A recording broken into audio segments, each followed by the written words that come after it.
નમસ્કાર, ગુજરાત સિક્યોર ન્યૂઝમાં આપનું સ્વાગત છે। હવે જોઈએ આજના સમાચાર। ગુજરાતભરમાં સોમવારે ચંદ્રગ્રહણને લઈને હોલિકા દહન શ્રદ્ધા અને ઉમંગ સાથે કરવામાં આવી।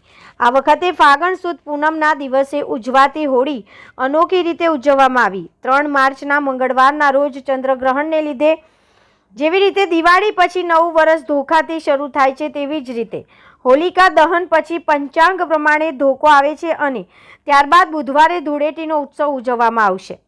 આજરોજ આણંદ ખાતે વલ્લભ વિદ્યાનગર સ્થિત સ્ટોન પરિવાર ગ્રુપ દ્વારા ભવ્ય હોલિકા ઉત્સવની ઉજવણી કરવામાં આવી, જેમાં વિસ્તારના અનેક નાગરિકો ઉપસ્થિત રહ્યા।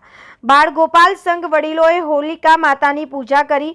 જ્યોતિષના મત પ્રમાણે 2 માર્ચ સોમવારના સાંજે પૂનમ શરૂ થાય છે અને ચંદ્ર સિંહ રાશિમાં પ્રવેશે છે, જ્યારે 7:51 છે, જે એટલા માટે હોળી પ્રાગટ્ય માટે સોમવારે સાંજે 6:40 થી રાત્રે 9:05 દરમિયાન હોલિકા દહનનું મુહૂર્ત હતું। આજની હોળીની જાળવણી દિશા પ્રમાણે ભડલી વિજ્ઞાનને જાણનાર લોકો આગામી ચોમાસાની આગાહી કરશે। સ્ટોન પરિવારના વિજય જાદવ, દિલેશ જાદવ તથા અન્ય સ્વયંસેવકો દ્વારા હોલિકા ઉત્સવ દરમિયાન ભારે જહેમત ઉઠાવી હતી।